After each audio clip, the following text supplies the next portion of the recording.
Hello everyone, welcome back to the solutions for the past year Olympiad questions. We're at the fifth video of the series और हम लोगों ने पिछले videos में अलग अलग चैप्टर से क्वेश्चन उठाए थे। पहले हम लोगों ने थ्योरी ऑफ इक्वेशन से उठाया था, फिर हम लोगों ने जनरल अरिथमेटिक से लिया, फिर ज्योमेट्री से लिया और फिर लास्ट वीडियो में सीक्वेंसेस एंड सीरीज से लिया था। तो इस वीडियो को हम नंबर थ्योरी के क्वेश्चन के ऊपर बना रहे हैं। Alright, this will be the last video in the series. और अगर आपको और ज़्यादा टाइप्स ऑफ सोल्यूशंस चाहिए हर एक अलग अलग कैटेगरी से जो हम लोगों ने लिया था, तो आप ज़रूर कमेंट सेक्शन में डाल दें। We will create more videos for you as required. Right, और अगर आपको किसी पर्टिकुलर ईयर का कोई सोल्यूशन चाहिए वो भी आप मेंशन कर सकते हैं। We will try to solve that for you. इसको अभी सॉल्व करते हैं। नंबर थ्योरी का क्वेश्चन है, तो यहाँ पे आप लोग प्राइम्स, मल्टीपल्स, फैक्टर्स, इन सारे कॉन्सेप्ट्स का यूज़ करेंगे। Prove that there does not exist any positive integer n less than 2310 such that n into 2310 minus n is a multiple of 2310। तो जब भी आपको ये does not exist type of question दिया जाता है, मेजरली आप कॉन्ट्राडिक्शन से प्रूव करने की कोशिश करते हैं। ठीक है, ऑफ कोर्स ऐसे टाइप ऑफ क्वेश्चंस आपको मिल जाएंगे जो इस ढांचे में होंगे, बट आपको स्ट्रेट कट प्रूव करना होगा। ये वैसा नहीं है, ये कॉन्ट्राडिक्शन से आसानी से हो जाता है। राइट, एक जनरल गाइडलाइन मैंने आपको दे दिया, hopefully that will be helpful for you some time. So यहाँ पे हम लोग एज्यूम कर लेते हैं कि सच अ नंबर एग्जिस्ट्स।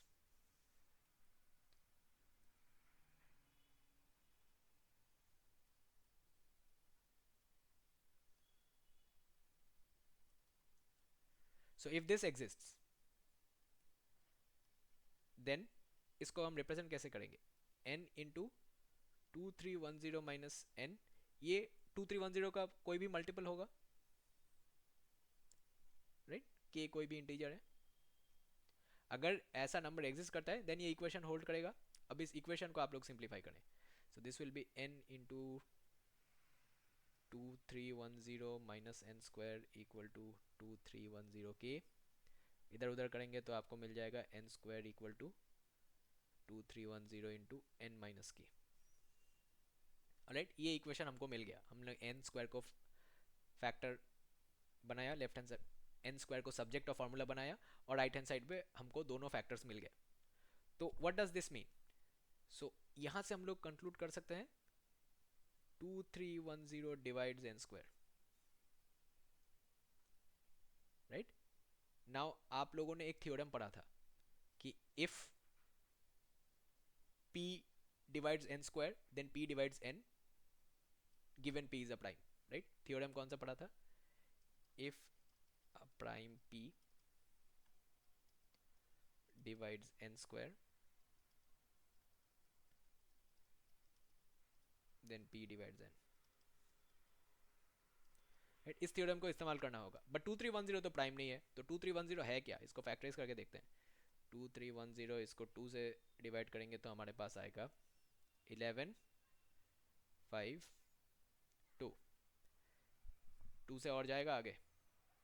नहीं, ये 11 5 5 आएगा। राइट, 2 नहीं आएगा। 2 से तो जाएगा नहीं, 5 से पक्का जाएगा। तो 5 से डिवाइड कर दिया तो हमारे पास आएगा 2 3 1। अब ये किससे डिविजिबल होगा? ये तो दिख रहा है कि sum of the outer parts is equal to the inner part. So ये 11 से जाएगा, सो आपके पास यहाँ पे 21 आ जाएगा। ये 3 और 7 हो जाएगा। देखिए, जब आप प्राइम फैक्टरेशन कर रहे हैं तो आपको बच्चों की तरह असेंडिंग ऑर्डर में नहीं जाना है। ठीक है, try to divide with whatever number comes in your head, because आप इसको अपने अकॉर्डिंग सजा सकते हैं। सो 2310 क्या बना? 2310 is 2 into 3 into 5 into 7 into 11, सारे प्राइम नंबर्स है।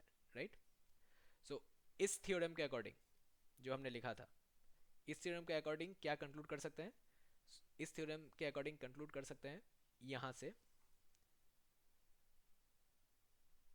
if a prime p divides n square then p divides n। so 2310 divides n square मतलब 2310 divides n, 2310 divides n,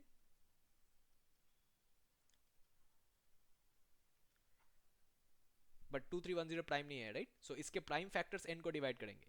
सो 2 3 5 7 11 डिवाइड n।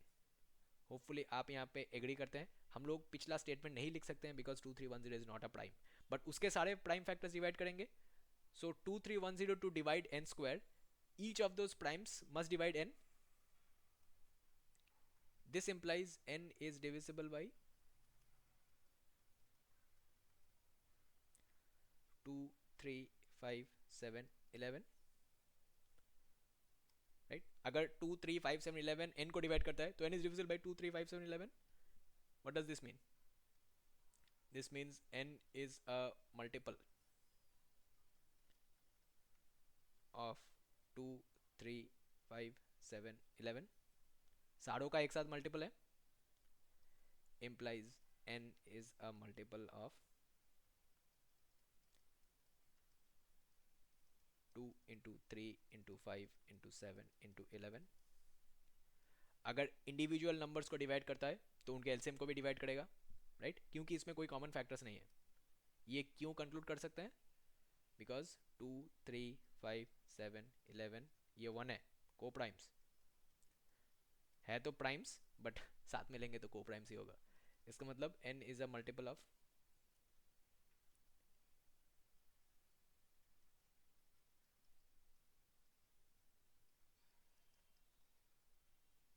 2310, राइट? क्योंकि इसको प्रोडक्ट करके तो 2310 आएगा.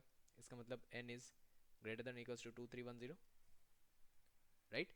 अगर कोई नंबर किसी और नंबर का मल्टीपल है then it will be greater than equals to, right? तो आ गया ना कॉन्ट्रडिक्शन. एज्यूम क्या किया था? लेस देन, यही एज्यूम किया था हम लोगों ने. तो लेस देन एज्यूम करके ग्रेटर देन मिल गया, हो गया contradiction.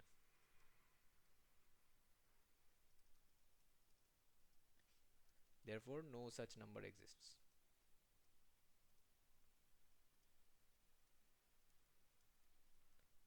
Right? Done?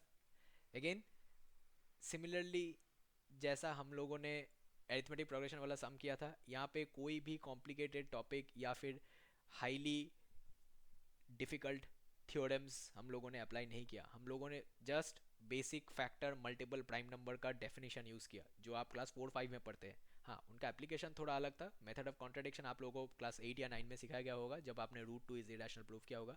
But beyond that आप लोगों ने कोई भी डिफिकल्ट चीज़ यूज़ नहीं किया. ये जो if a prime p divides n square then p divides n, ये भी आपने क्लास 8 और 9 में रैशनल नंबर में ही किया था, रूट 2 के प्रूफ में ही किया था. जब आप a, b को प्राइम लेते थे और फिर एक बार a इक्वल टू 2k लिखते थे, एक बार b इक्वल टू 2m लिखते थे और फिर 2 को कॉमन फैक्टर बताते थे. If you recollect that proof, आपने ये थ्योरम वहीं पे यूज़ किया था. सो नथिंग डिफ़िकल्ट, आपको बस आपका नॉलेज करेक्टली लॉजिकली अप्लाई करना है. ठीक है, इजी क्वेश्चन था. But then again high stress situation exam में जब आप एक्सपेक्ट कर रहे हैं कि आपको बहुत हाई फाई चीज़ें दिया जाएगा, तब आसान सी चीज़ें भी डिफिकल्ट लगना स्टार्ट हो जाता है. तो इसलिए आपको बहुत सारा प्रैक्टिस और बहुत सारा डिवीजन का ज़रूरत है. If you need help with any of those, do not hesitate to contact the number given on the banner. इस नंबर पे व्हाट्सएप भी एनेबल्ड है, तो आप वहाँ पे डायरेक्टली मैसेज भी ड्रॉप कर सकते हैं. और अगर आपको लगे कि आप अपना क्वेरी डिटेल्स में लिखना चाहते हैं, then please use the email. Our team monitors both of this contact points, so you can expect a reply. और अगर आपको इस वीडियो पे कोई भी कमेंट, सजेशन, फीडबैक कुछ भी डालना है, आप यूट्यूब का कमेंट सेक्शन यूज़ कर सकते हैं. यूट्यूब के वीडियो डिस्क्रिप्शन में हमारे इंस्टीट्यूट के डिटेल्स और एग्जाम के डिटेल्स दिए होंगे. आप वहाँ से भी कॉन्टैक्ट नंबर्स लेके हमारे साथ संपर्क कर सकते हैं. Do not hesitate to contact us for any help that you might need. इस एग्जाम में हो या फिर किसी और एग्जाम में हो, our team will always be ready to help you as much as possible. और अगर आपको आगे कोई भी पर्टिकुलर ईयर के कोई भी पर्टिकुलर क्वेश्चन का सोल्यूशन चाहिए, आप ज़रूर ईयर और क्वेश्चन नंबर मेंशन कर दे. अगर आपको लगे कि इस सीरीज़ को कंटिन्यू करने से आपको हेल्प होगा, तो वो भी आप मेंशन कर सकते हैं. फ्री टाइम मिलने पे हम और ज़्यादा वीडियो बना सकते हैं. With that being said, I'll end this series here. Thank you all for tuning in, and I hope to see you in the next one. Bye. Take care.